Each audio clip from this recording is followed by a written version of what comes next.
Je parlais avec Fatima, ça faisait longtemps qu'on ne s'était pas vu. On rigolait, et puis tout d'un coup, j'ai vu vraiment que son sourire chavirait.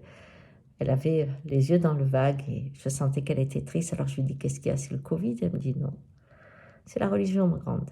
Elle m'a dit, on va se taper sur la gueule. Je dis, qu'est-ce que tu racontes? Elle me dit, oui, plus personne s'écoute, tu vois. Un musulman, maintenant, c'est un terroriste, tu t'imagines. La loi qui dit que même un moustique, il ne faut pas le tuer, t'imagines, c'est un terroriste. Non.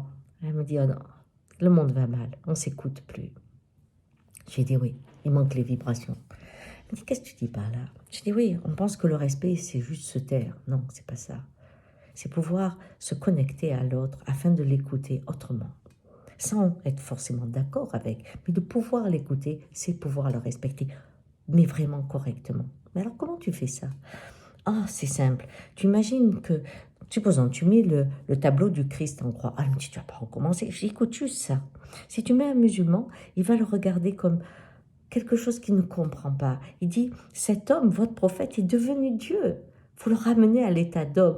Le Créateur est au-delà de l'esprit humain. On ne peut pas imaginer ce qui est divin parce qu'on est des hommes. Quand vous voyez les physiciens, ils sont obligés d'avoir des gros ordinateurs pour imaginer un peu le monde parce que leur cerveau ne suffit pas. Donc il faut laisser le divin dans l'invisible. Et là, vous le redescendez. Et le chrétien lui dit, mais non, c'est l'inverse. C'est l'invisible qui apparaît en chacun. Et la nudité fait l'égalité. Dans chaque être, du plus riche au plus pauvre, du beau, du laid, qu'importe. Dans chaque être est la création. C'est ça que veut dire la nudité. Et cette création, du moment que c'est une création, fait partie du Créateur. Voilà la différence. Et à ce moment-là, le politique dit, mais qu'est-ce que vous racontez? C'est Jésus-Christ. Jésus-Christ, c'était un terroriste. Alors les deux le regardent et disent, mais c'est pas possible, qu'est-ce que tu racontes? C'était des prophètes. Mais non, le monde qu'il imaginait, au moment où c'est sa domination romaine, avec des dieux bien particuliers, qui composaient avec les dieux des partis juifs, eh bien, le monde se retrouve menacé par une vision très différente.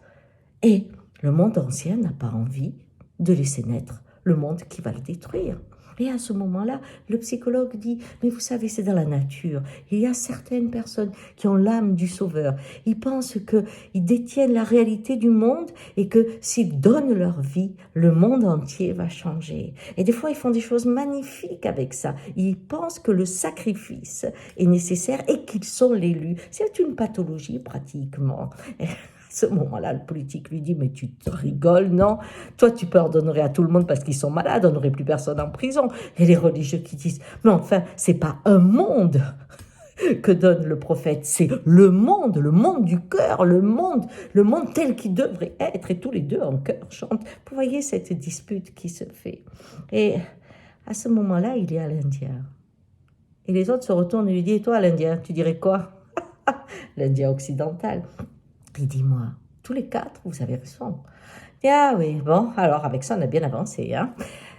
Ah oui, il dit, parce que le monde que vous représentez est à l'intérieur de moi. Il regarde le musulman et lui dit, je vais essayer de me connecter à toi. Comment je peux ressentir le dégoût que j'ai vu chez toi quand tu penses qu'on met le prophète à nu, c'est-à-dire dans l'état d'homme? Eh bien, pour que je retrouve cette sensation, il faut que je pense à mes parents quand je suis petit. Ce sont mes créateurs, je les vois comme des dieux. Et d'imaginer ma mère en train de faire l'amour, ou mon père quand j'ai 12, 13 ans, 20 ans, 30 ans, et pour certains c'est toute une vie. Waouh, je ne peux pas imaginer ma mère, non, non, non, mon père, non, non, non. Je ferme les yeux. Il faut qu'il reste Dieu. Et quand tu es Dieu, tu n'es pas dans les rapports communs d'un homme. Donc j'enlève la sexualité à mes parents, pratiquement. Je ne peux pas avoir cette vision. Et si je ressens ça, je peux écouter. Et tout d'un coup, le musulman dit, oui, je sens que tu comprends là, ce que je veux dire. Oui, ça veut dire que je te rejoins, donc je peux écouter plus loin en quoi c'est important de montrer ça. Et puis, dit le chrétien, et moi, tu ferais quoi? Eh bien, moi, toi, c'est quand je suis beaucoup plus grand, quand je découvre que mes parents, mon père n'est pas un Dieu, ma mère non plus, ils ne m'ont pas fait, ils m'ont reçu. Et ils deviennent un homme et une femme comme moi, qui n'en connaissent pas plus quelque part. Ils sont la création. Et je me retrouve face à l'invisible, face au mystère. Évidemment que ça me crée de l'angoisse, leur angoisse. J'ai perdu un Dieu, j'ai rencontré l'invisible, mais j'ai rencontré des hommes dans mes parents. Et là, je comprends pourquoi c'était important de voir l'homme pour rencontrer ce qui ne s'imagine pas, ce qui ne se définit pas, l'invisible. Et là, le chrétien lui dit, Oui, oui, je crois que ça aussi, je peux te suivre. Et à ce moment-là, le politique dit, moi, je vais pas te suivre, ça c'est sûr, parce que je pense pas que tu as été terroriste dans ta vie. Oh oui, je l'ai été. Quand je suis adolescente, je me fais renvoyer de l'école. Je me fais renvoyer aussi de ma famille parce que j'ai des idées de l'époque qui ne sont pas bonnes. Je suis pour la liberté sexuelle, pour la liberté des femmes, pour l'avortement. Je veux un monde qui soit pas automatisé. Tu vois, je suis en train de détruire l'ordre établi. Alors, comme Nixon, quand tous ces jeunes ne voulaient pas la guerre, il faut les détruire, bien sûr. Et toutes ces idées de paix, il faut les détruire, bien sûr. Mais je l'ai vécu moi aussi. Mon adolescence m'a confrontée au monde établi de mes parents. Ma génération s'est retrouvée des fois menacée par l'ancienne. Et le psychologue dit, ben moi alors, t'arriveras à te mettre d'accord avec moi? Oh, combien de fois, quand mes parents se disputaient, je me disais, oh, si j'étais malade, ils se mettraient d'accord avec eux si j'avais un grave accident. Ou alors si je donne des bonnes notes, peut-être. Et combien de fois j'ai entendu ma mère, je suis restée pour vous, j'ai tout donné. Ou mon père qui dit, j'ai travaillé pour toute la famille, j'ai tout fait, tout fait. Oui, je le connais, celui-là. Celui qui fait tout, à qui on doit tout. Et dont le poids de son sacrifice est lourd à porter. Et là, chacun ressent qu'à l'intérieur du parcours de cet homme, il y a la vibration qui existe dans toutes ces expressions de la vie.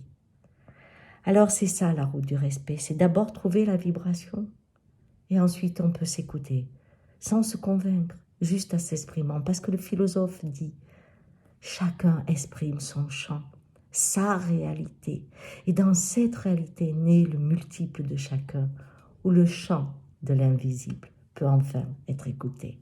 Ciao!